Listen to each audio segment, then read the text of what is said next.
भगवान ने मनुष्य का जीवन क्यों दिया? वीडियो को पूरा देखिए। कड़वा सच। राधे राधे प्यारे भक्तों, संसार में करोड़ों जीव जंतु हैं।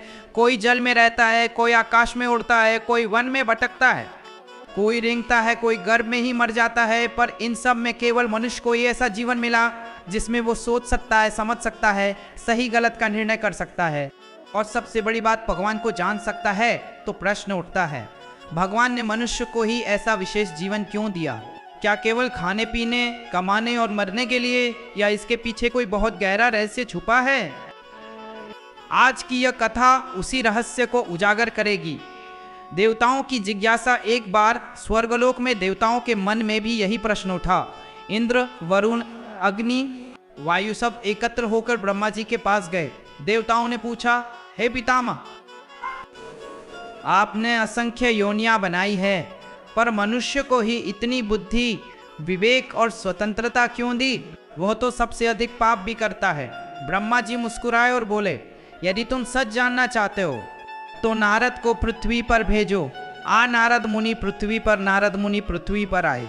उन्होंने देखा कोई मंदिर में रो रहा है, कोई शराब में डूबा है, कोई झूठ चोरी कपट में लगा है, कोई भूखा है, कोई राजा होकर भी दुखी है। नारद मुनि सोच में पड़ गए, यदि यही मनुष्य जीवन है तो इसे श्रेष्ठ क्यों कहा गया? वे भगवान विष्णु के पास पहुंचे। जहां विष्णु भगवान का उत्तर नारद मुनि ने प्रश्न किया, हे प्रभु, मनुष्य तो सबसे अधिक दुखी, भ्रमित और पापी दिखता है, फिर भी आपने इसे सबसे दुर्लभ जीवन क्यों कहा? भगवान विष्णु ने गंभीर स्वर में कहा, नारद, मनुष्य जीवन भोग के लिए नहीं बल्कि बोध के लिए दिया गया है। आचा 4 लाख योनियों का रहस्य भगवान ने कहा। जीव आचा 4 लाख योनियों में भटकता है। हर योनि में उसे केवल भोग मिलता है, पर विवेक नहीं। गाय को पता नहीं वो गाय है, कुत्ता नहीं जानता कि वो कुत्ता है, का पक्षी को मृत्यु का ज्ञान नहीं, और सर्प को पाप पुण्य का बोध नहीं। पर मनुष्य जानता है कि वो जन्मा है, वो जानता है कि वह मरेगा, वो पूछ सकता है, मैं कौन हूं? यही प्रश्न उसे ईश्वर के पास ले जाता है। मनुष्य जीवन का पहला उद्देश्य, भगवान बोले, मनुष्य जीवन का पहला उद्देश्य है आत्मज्ञान। मनुष्य को यह जीवन इसलिए मिला कि वह जान सके, मैं शरीर नहीं हूं, मैं मन नहीं हूं, मैं आत्मा हूं। जब तक यह बोध नहीं होगा तब तक जन्म मनन चलता रहेगा।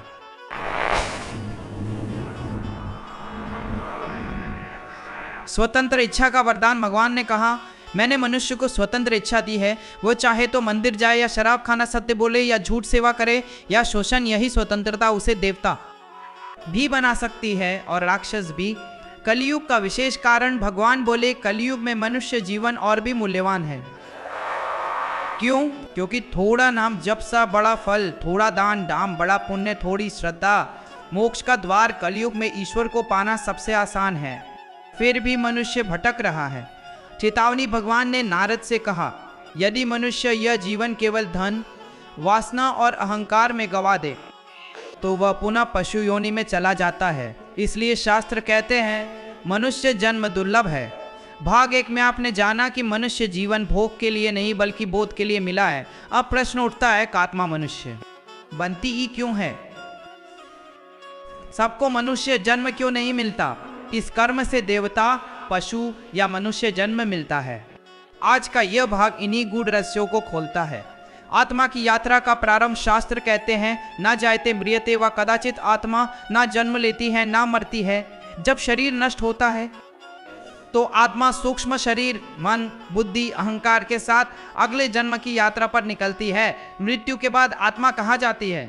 मृत्यु के बाद आत्मा अकस्मात पहले यमलोक नहीं जाती, बोसात पहले अपने कर्मों का लेखा देखती है। 3 जात फिर योनि का चयन होता है। ये चयन भगवान नहीं करते, अकस्मात कर्म स्वयं निर्णय करता है।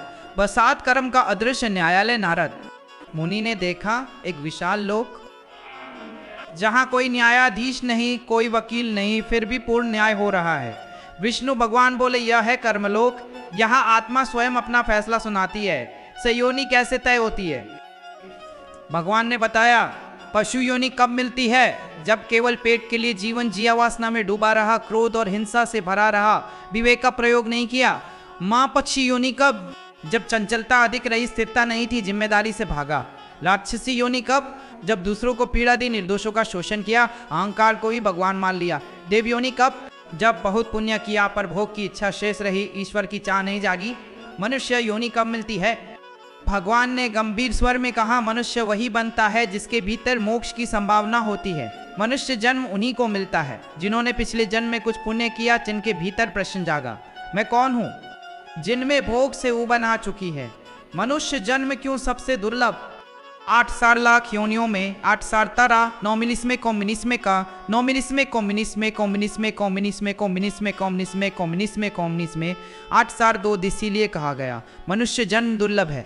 8 में जीवन की परीक्षा, भगवान बोले मनुष्य जीवन एक परीक्षा है। यहाँ धन, प्रश्न पत्र, रिश्ते, भ्रम, सुख, दुख, साम परीक्षा, दुख सामनी। जो इसमें उलझ गया वह फिर जन्मेगा, जो जाग गया वह मुक्त होगा।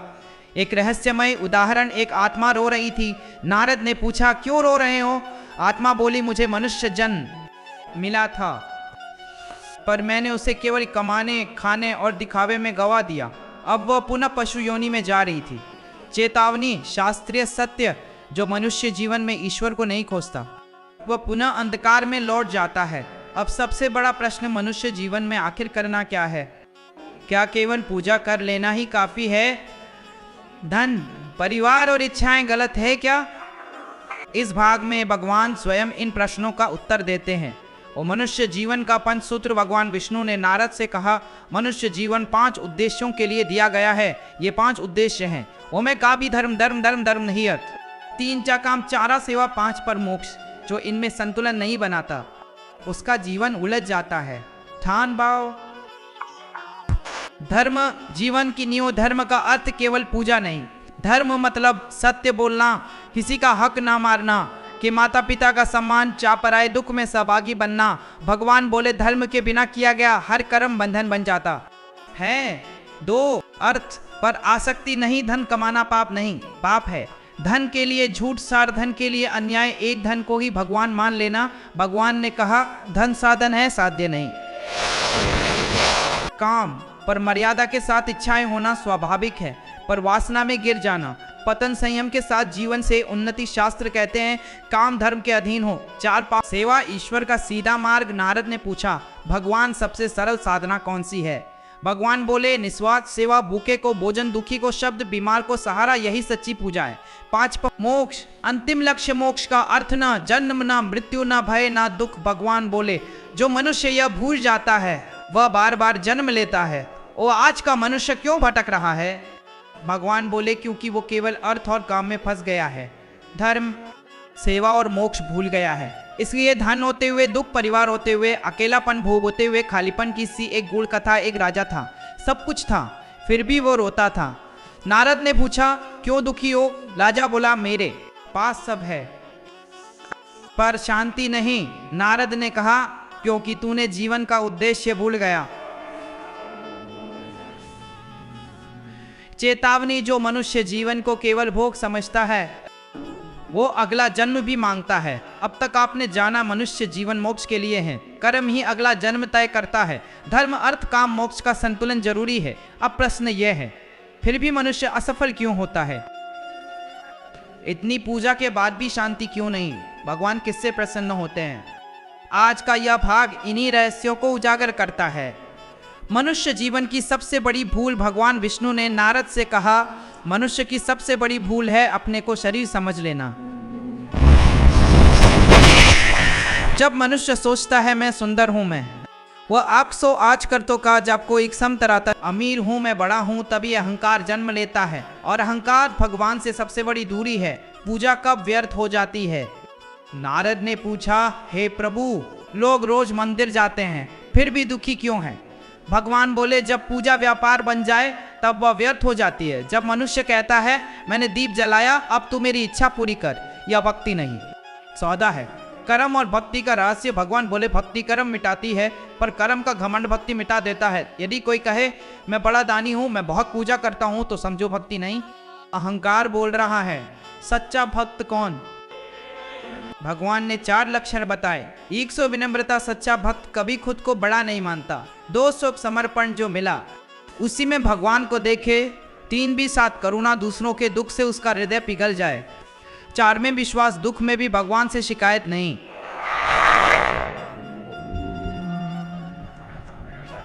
एक मार्मिक कथा। एक साधु रोज भगवान से कहता, मैं तेरा सबसे बड़ा भक्त हूँ। भगवान प्रकट हुए और बोले, जिसे मैं भक्त मानता हूँ वह खुद को भक्त नहीं कहता। साधु की आंखें खुल गईं।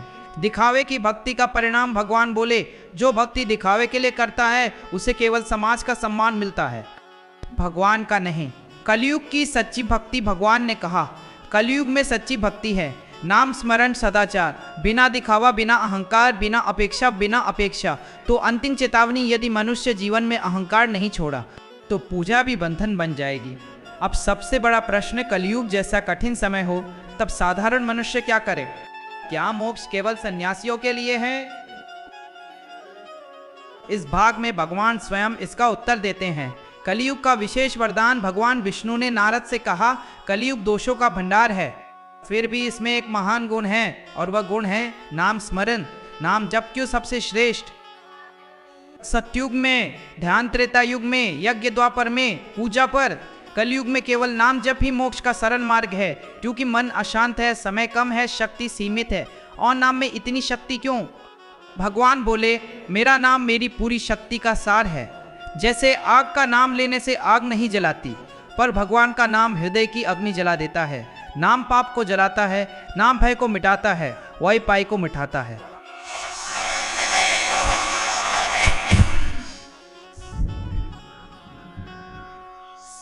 गृहस्थ भी पा सकता है मोक्ष? नारद ने पूछा, क्या गृहस्थ मोक्ष पा सकता है? भगवान हंसे, यदि ऐसा न होता तो राम कृष्ण गृहस्थ क्यों होते? मोक्ष त्याग से नहीं, आसक्ति के त्याग से मिलता है। आज सरल साधना का मार्ग भगवान ने 3 सरल उपाय बताए। ओ अग, जब हर दिन कुछ समय राम कृष्ण हरि नारायण दो, सेवा किसी को दुख ना दो जहां हो सके, सहारा दो, 3 सी समर्पण जो हो रहा है उसे भगवान की इच्छा मानो। एक सच्ची कथा, एक अनपढ़ स्त्री दिन रात केवल राम बोलती थी, लोग हंसते थे। मृत्यु के समय उसके मुख से प्रकाश निकला, यमदूत दूर खड़े रह गए।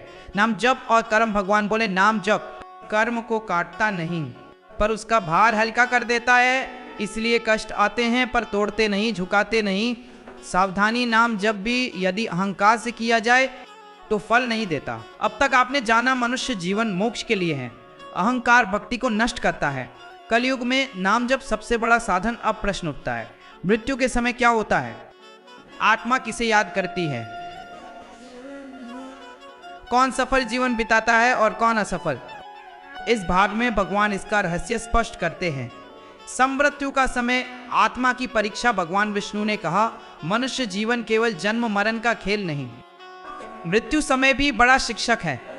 मृत्यु के समय 800 शरीर कमजोर होता है, 200 मन भयभीत होता है, 3 महीने जीवन का संपूर्ण लेखा आत्मा के सामने आता है। यही अंतिम परीक्षा होती है।